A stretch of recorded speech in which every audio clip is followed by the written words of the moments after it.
Boa noite. A falta de segurança hoje é tão comum quanto os problemas na saúde, por exemplo.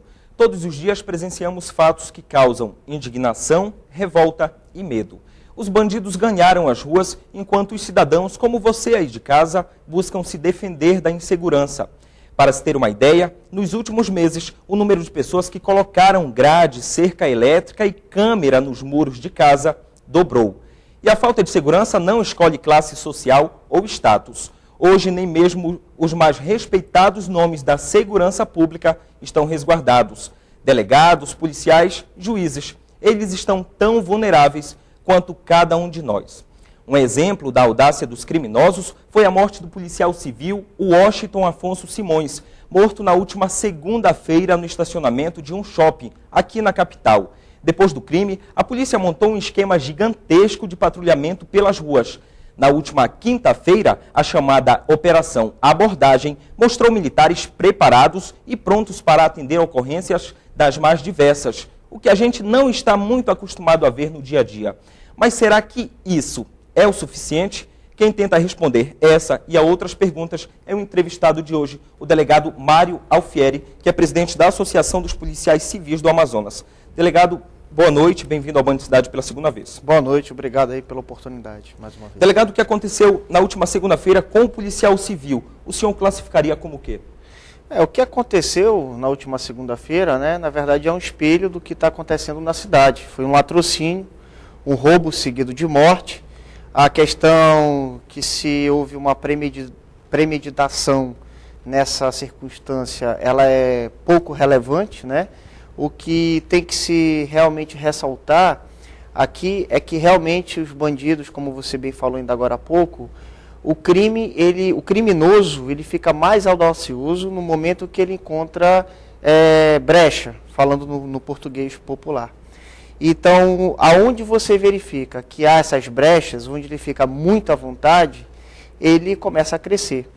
Agora, é importante ressaltar que essa brecha que eu estou me referindo não é só pela questão que a gente já está acostumado a saber, da questão da segurança, que falta equipamento, e etc, etc. A questão também se deve pela própria legislação nossa. E é importante a gente discutir isso. Porque hoje, por exemplo, há pouco mais de 2 meses, no último dia 5 de julho, nós temos uma lei, que é a 12.403, que está vigendo, né, que proíbe, vamos dizer, a pessoa que está portando arma ilegal ser presa em flagrante delito. Ou seja, a autoridade policial, a autoridade judicial, ela é obrigada a arbitrar fiança, e muitos delegados e muitos juízes têm arbitrado a fiança em valores realmente que a pessoa não dê para pagar, para ela ficar presa.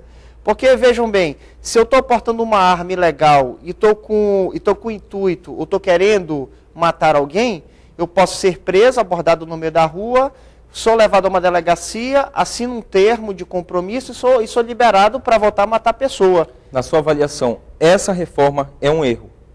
Completamente. Eu penso que o nosso Código Penal brasileiro, a cada reforma, o Código de Processo Penal, a cada reforma que é feito, ele se torna pior.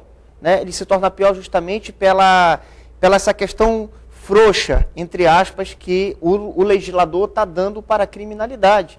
Isso é um fator que realmente isso incentiva o criminoso. Incentiva, digo, bem, eu vou poder portar arma ilegal agora, porque é o máximo que vai acontecer comigo. Se eu pegar um delegado legal, um juiz legal, ele arbitrar uma fiança, eu vou lá e pago. Né? Então, assim, é realmente lastimável o que está acontecendo. Os bandidos realmente estão ficando mais audaciosos. Tivemos nessa semana realmente um grande estabelecimento comercial daqui de Manaus, que foi vítima disso. Né? E, enfim, essas coisas acontecem numa grande cidade como Manaus. Agora, realmente, voltando à questão da audácia dos bandidos, o senhor mesmo é prova viva disso. O senhor foi assaltado sendo delegado, um nome respeitado na sociedade, chegou a ser assaltado e ser feito refém. A gente já prova aí, já vê a audácia dos marginais. Eles não respeitam hoje nem mesmo as autoridades. Por que estamos tão vulneráveis, delegado? Na verdade, eu diria assim, que se o criminoso saber, se ele souber que a pessoa é polícia, seja delegado, o juiz, um policial, aí sim que ele faz questão de matar, né? Porque ele sabe que realmente vai haver uma perseguição maior, pelo próprio corporativismo, etc. Mas essa questão que você está falando e ressaltando, todos nós estamos vulneráveis. Não quer dizer que eu seja delegado, você é um cidadão comum. Mas por que essa vulnerabilidade? A gente percebe, delegado, que a cada vez mais cresce. A gente vê fatos que no dia a dia são inaceitáveis e que, ao mesmo tempo, se repetem e com proporções maiores. Por que essa vulnerabilidade? Exatamente, ou seja, é justamente a primeira questão, é a questão da lei, né? A lei que eu falei para você, que a lei dá, vamos dizer assim, dá essa flexibilidade ao criminoso. Segundo, realmente tem que haver uma gestão melhor na questão da segurança pública. Como você bem abordou aí no começo do programa, o fato de a polícia militar ir para a rua e já mostrar sua ostensividade se inibe. Inibe realmente, né? A polícia militar, elas têm que estar na rua, a polícia militar tem que fazer ostensividade.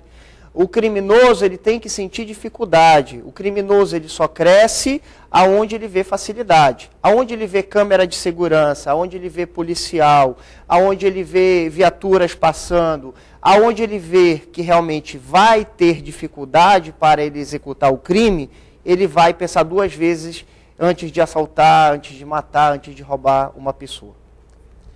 E na última segunda-feira, como a gente já falou aqui, um policial civil, o Washington Afonso Simões, foi morto a tiros num estabelecimento, num shopping aqui da capital. A repórter Lani Gurgimão acompanhou e agora traz uma reportagem.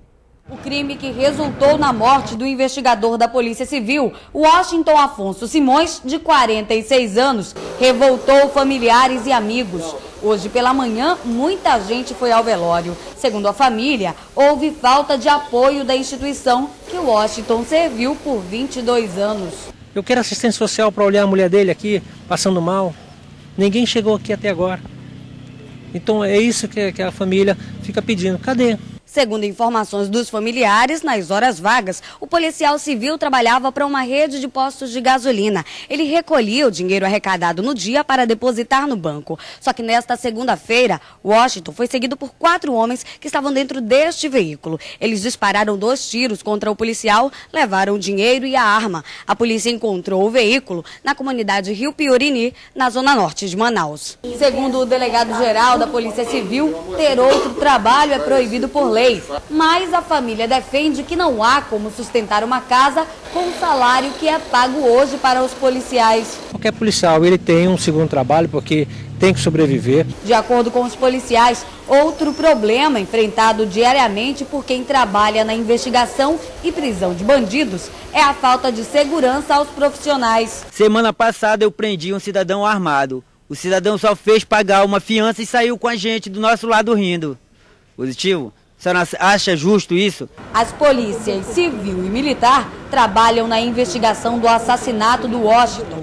A linha de investigação segue como latrocínio, ou seja, roubo seguido de morte. As imagens do shopping já estão sendo analisadas, mas a única câmera próxima ao crime não estava funcionando. Nós não descartamos nenhuma possibilidade. O crime inicialmente está sendo tratado como um latrocínio pelas evidências que existem. Ou seja, o policial estava transportando valores e foi morto e os valores foram roubados. Então, isso tipicamente no Código Penal é o crime de latrocínio, mas ninguém descarta nenhuma possibilidade. A gente ouviu aí na reportagem e viu que a única câmera que poderia ajudar a polícia a desvendar quem é o assassino não estava funcionando. Em nota, a assessoria de comunicação do shopping informou que vai averiguar a situação e que está disposta a ajudar também a polícia nessa investigação. Agora, delegado, na reportagem a gente viu também que o delegado, que o policial civil, melhor dizendo, ele teria outro emprego para ajudar na renda fixa. Hoje, como é que está a questão salarial de um policial? A questão salarial no Brasil do policial ela é realmente uma questão difícil. Você tirando a Polícia Federal e tirando a Polícia do Distrito Federal e 5 polícias de alguns estados, entre elas Rio de Janeiro, Mato Grosso, Piauí e Roraima, as demais polícias estão todas maus. Só para você ter uma ideia, o nosso colega Washington aí, que infelizmente não está entre nós, depois de 22 anos de polícia, o salário dele, final dele, de classe especial, R$ 2.900. Realmente, assim, a gente verifica que o policial, é a pessoa que está na linha de frente, coloca em perigo a sua vida todos os dias, né? E o fato de ele estar, essa questão que estão discutindo, se o bico é legal ou é ilegal, eu acho que isso é de menos importância. O que é importante ressaltar é que, por que ele estava fazendo o bico? Porque ele queria complementar a renda. Então, justamente, ele estava querendo ganhar um dinheiro honesto, trabalhando de uma forma complementar, como é legal. E o Band Cidade Entrevista de hoje dá uma pausa e a gente volta daqui a pouquinho.